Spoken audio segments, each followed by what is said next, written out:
Coming up on City Span, a behind-the-scenes look at the Savannah-Chatham Metro Police Department's newest recruiting efforts. Using the latest technology to combat crime. Taking to social media to help curb litter. And helping to make Savannah the best city in which to do business. Stay tuned. City Span starts right now.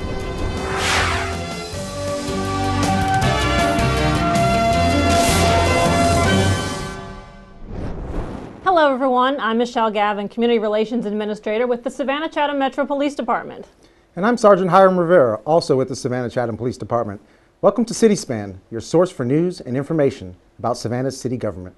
It's our pleasure to be anchoring today, filling in and being able to showcase a little bit about what the department is doing. After all, this is National Police Month. We've got a lot of exciting changes happening in the police department, and we're looking forward to sharing a few of those stories with you. That's right.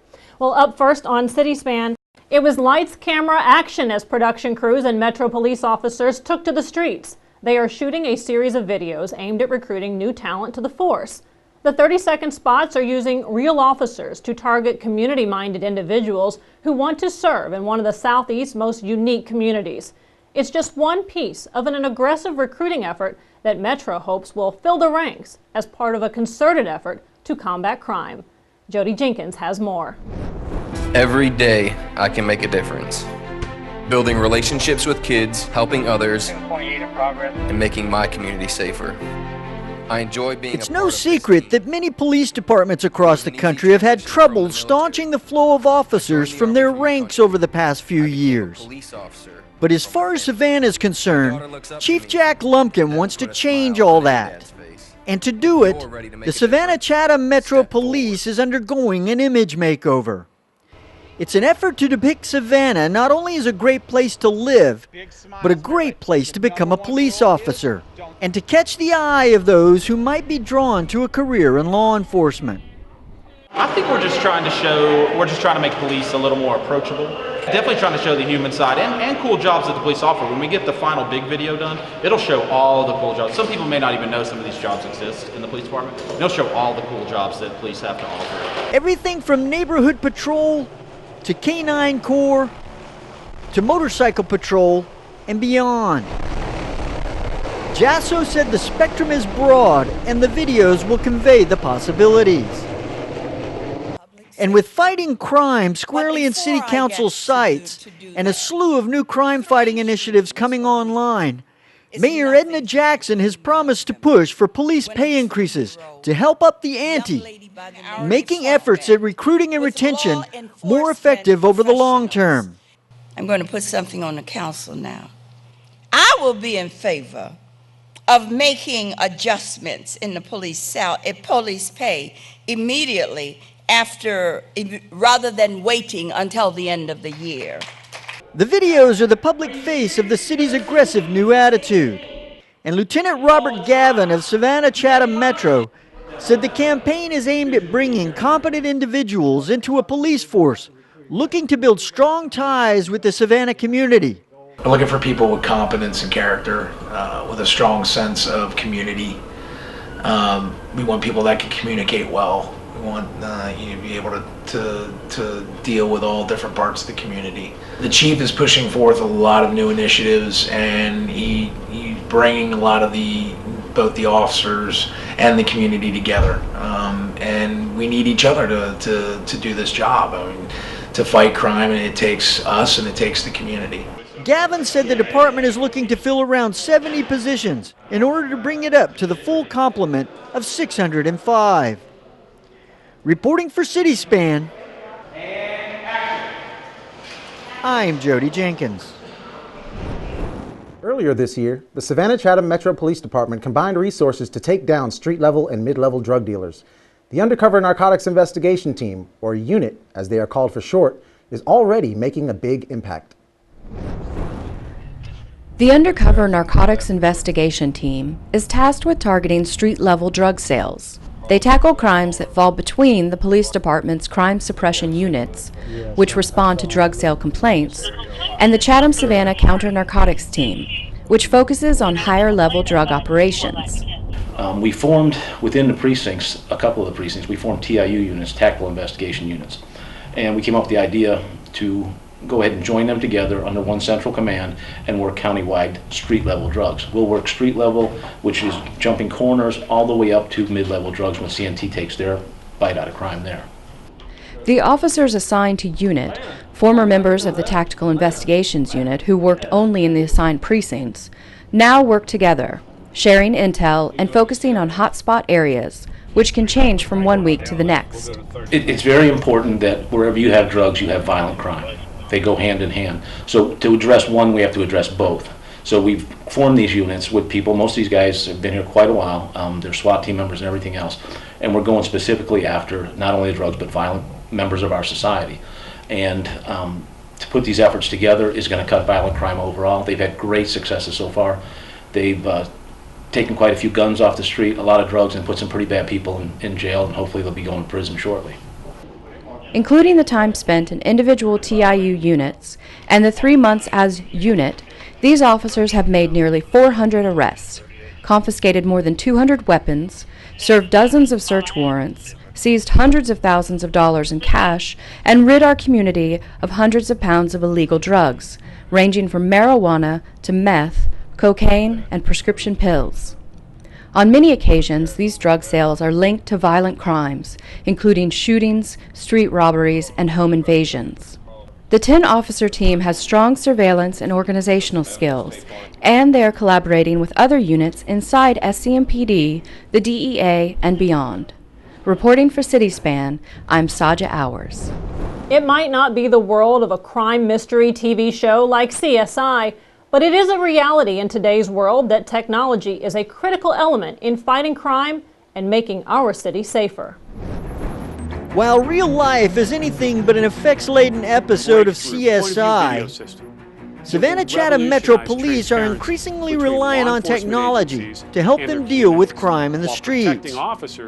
With everything from body cams to ShotSpotter, which triangulates the sound of a fired round, to the NIBIN ballistics databank, SCMPD is becoming increasingly cutting edge when it comes to police work, and it's quickly gaining the edge of a fully modern police force.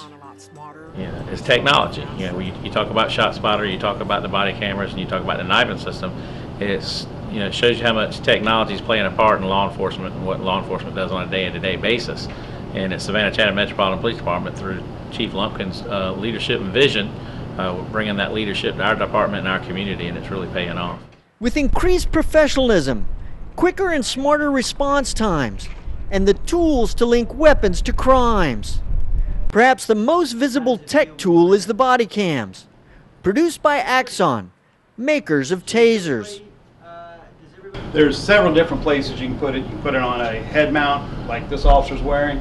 You can also put it on a shoulder mount, which we're kind of getting away from a little bit because the videos we were getting weren't great, but you can also wear it on the sunglasses. On the head mount or on the eyeglass mount, then we get exactly what the officer's seeing. Whenever he turns his head, he's looking up or down, we can capture exactly what the officer has seen. Video is stored in the camera and downloaded at the end of every day in a docking and recharging unit. ShotSpotter is an acoustic listening system that triangulates the sound of a fired round and then pinpoints the location. Accuracy in location allows for faster response to more precise locations, potentially while the suspect is still in the area. And it reduces police reliance on citizen reporting of shots fired, which is often low in high crime areas. And finally, the National Integrated Ballistic Information System, or NIBIN, is a ballistics databank used to analyze a round from a firearm when it's recovered at a scene. It helps to compare it with information from across the national network to determine if a weapon is linked to other crimes and other such pertinent information. These are just 3 of the latest technologies Savannah-Chatham Metro Police have begun working with in the past year. Combined with a more aggressive police presence on the streets, they've begun to make Savannah a safer place to live. Reporting for CitySpan, I'm Jody Jenkins. Coming up on CitySpan, startups court council members with tales of success. And later, working to help small business owners get ahead. My campaign for healthy kids and families is making it easier for families to get the help they need with health insurance. Your child qualifies for dental care, vaccination, doctor's visits, and prescription drugs. Call 311 for information or visit healthykidsavannah.org. Our kids' health, what matters most.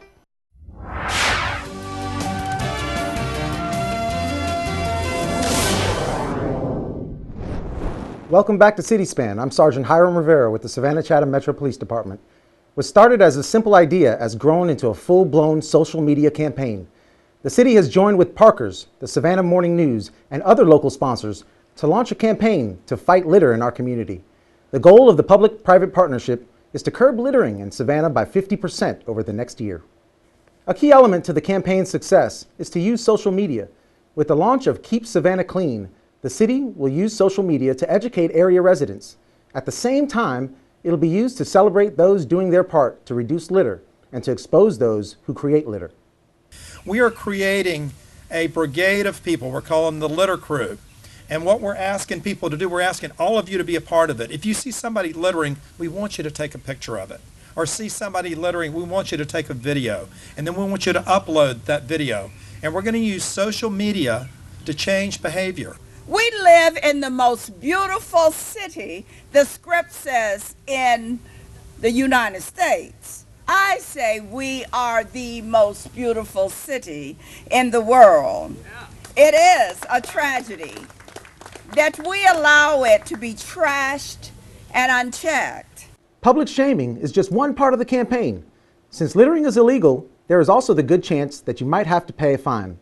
The city intends to keep litter bugs in check by using its deputy city marshals to issue citations for littering. And while their focus will continue to be on more serious crime, police will also be educated on local litter laws and encouraged to write citations when necessary. If anyone is caught littering, you will be cited. You will have to face either Judge Stokes or Judge Williams or Judge Odell. We are serious. We are putting the community on notice, no more. If you see someone littering or want to submit a picture or someone doing their part to help curb litter, go to keepsavannahclean.com. There you'll find information on how you can donate, volunteer, and submit your pictures online. You can also upload pictures to your own social media sites. Just be sure to use the hashtag LitterCrew. Another public-private partnership, this one with the Creative Coast, has led to the creation of incubator space for startup tech companies. Members of City Council went face-to-face with several of these entrepreneurs at a workshop at the Creators Foundry. But it was more than just a meet and greet. Participants really hope to build upon this growing national trend to help steer the city's economy into the future. So really quick, this is going to be like speed dating. And indeed, it was.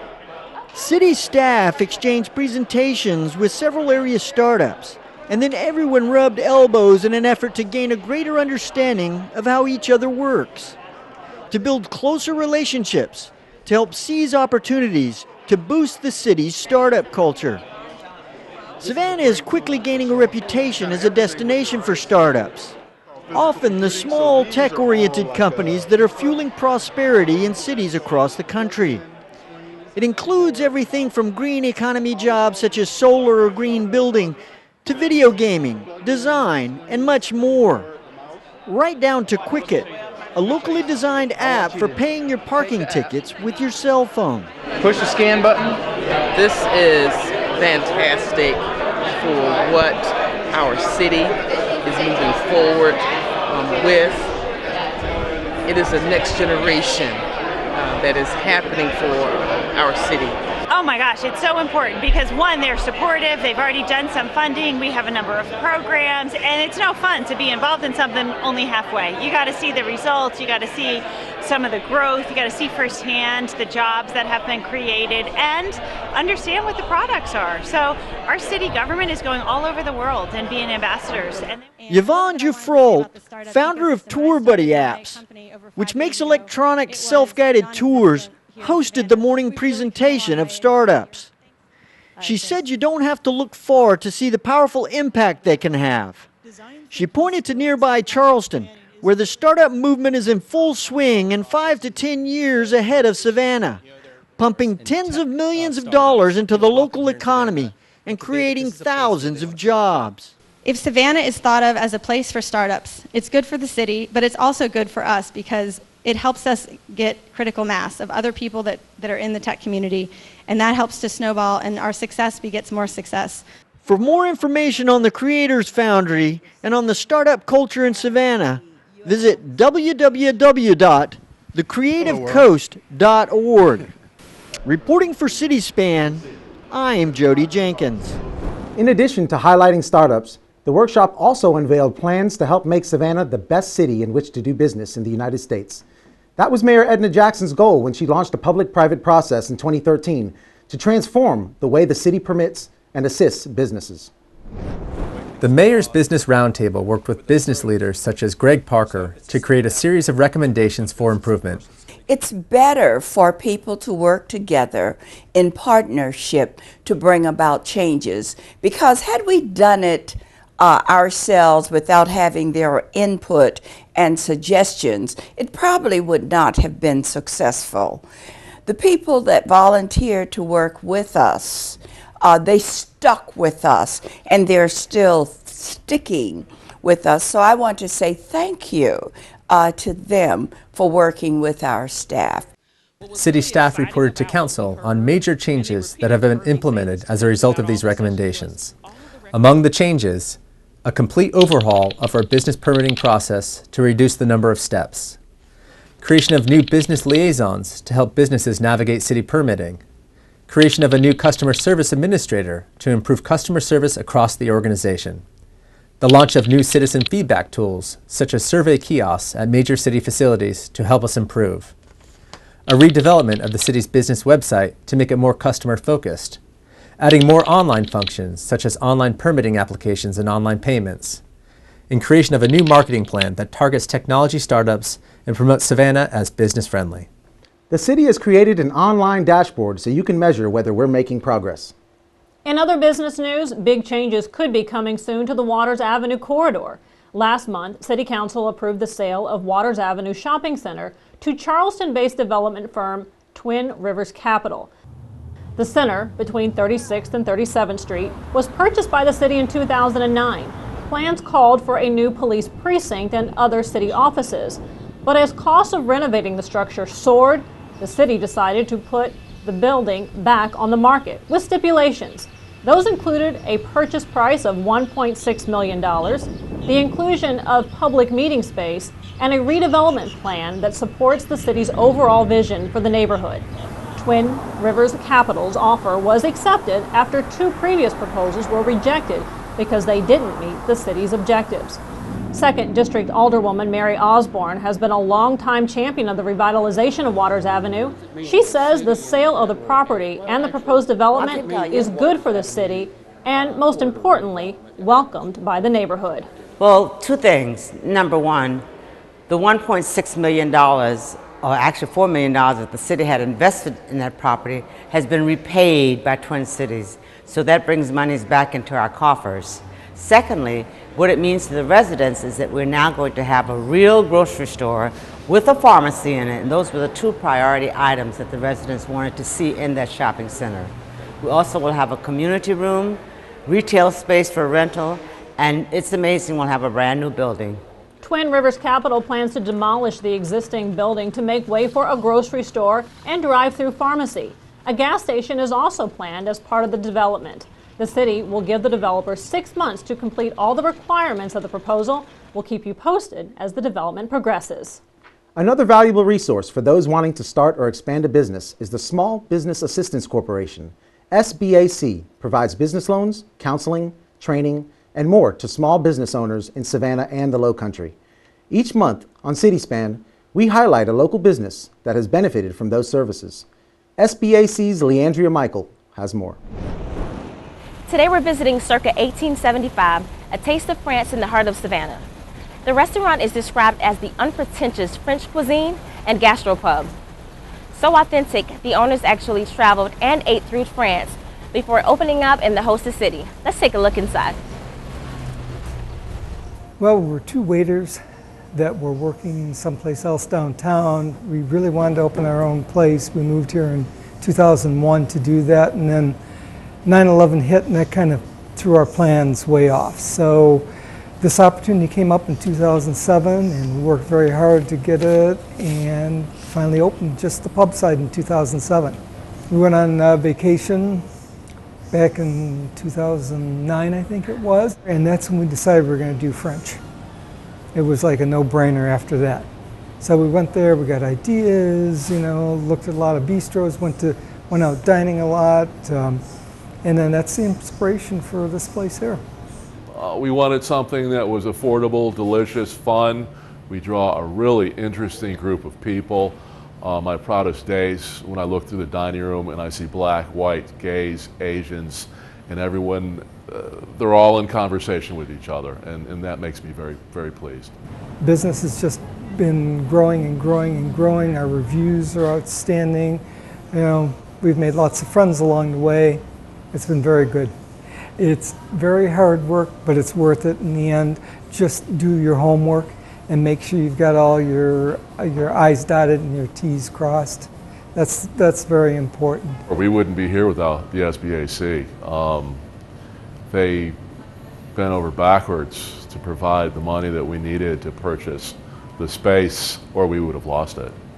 Thanks to Wendy and everybody else over there, we were able to pull this all together. If it wasn't for the SBAC, it would have never happened. The owners here utilize local resources to bring an amazing experience from across the world.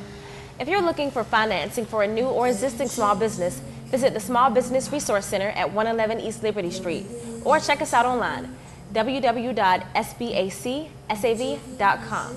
Come in and find out what SBAC can do for you. Reporting for the Small Business Assistance Corporation, I'm Leandra Michael.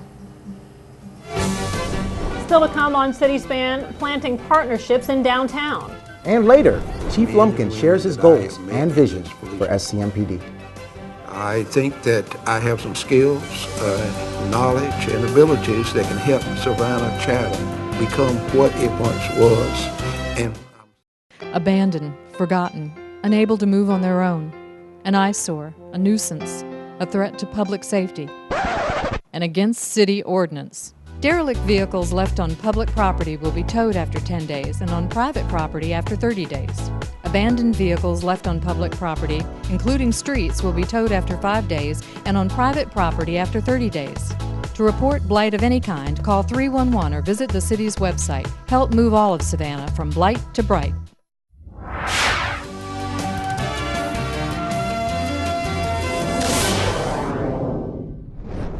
Welcome back to CitySpan. I'm Michelle Gavin with Savannah-Chatham Metro Police.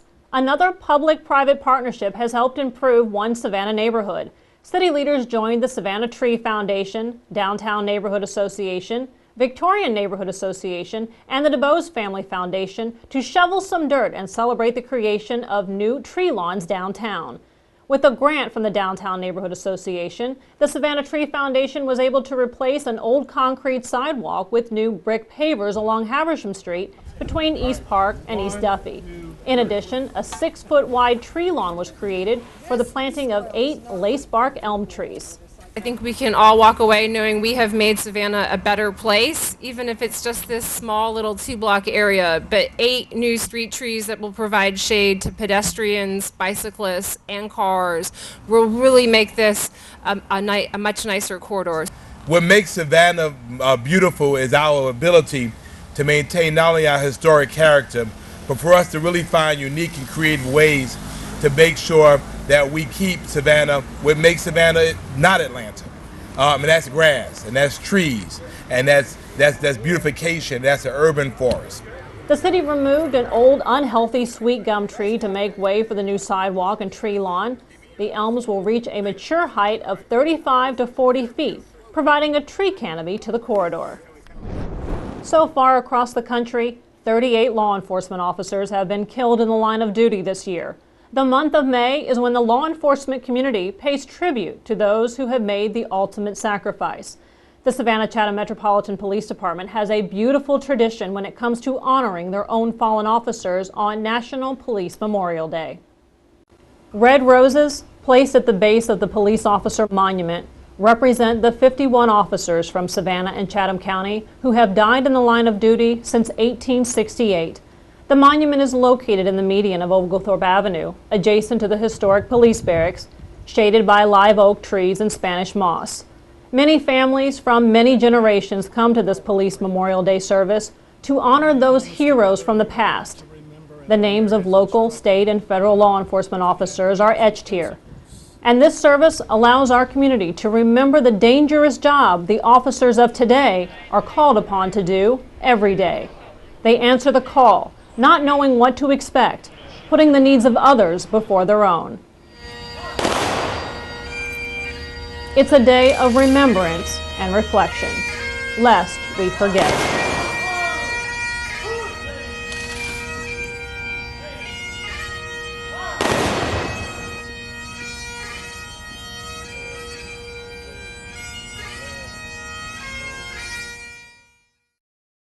And finally, on CitySpan, it has been 6 months since Chief Joseph Lumpkin took command of the SCMPD.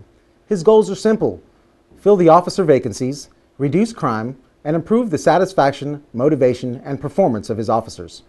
He attends neighborhood meetings, church functions, civic organization lunches, and school events several times a week. But not everyone has had the chance to hear his plans for the department's future.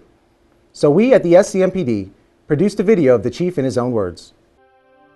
I'm proud to be a member of the Savannah-Chatham Metropolitan Police Department. I am proud to serve with the men and women that I have met in this police department. I think that I have some skills, knowledge, and abilities that can help Savannah-Chatham become what it once was, and I'm certain it can be done and it will be done. I honestly, genuinely care for people. I want to see crime reduced. I want to see police officers, men and women, grow and develop. I want to ensure we leave a legacy that our young people, our young officers can actually build upon. The continuous improvement is what life is all about. We, not Chief Lumpkin, but we can make a difference. We will make a difference. We'll change this compensation benefits plan. We'll change the way we police in this community. And what we're going to change to is a more visible, competent, high-character agency that is ethical and transparent. What we need for my police officers to do is to help us recruit. Tell people that you're working at a good place. Tell people come and join us and be a part of the future. If each one of us would recruit one person, we wouldn't have a recruitment problem.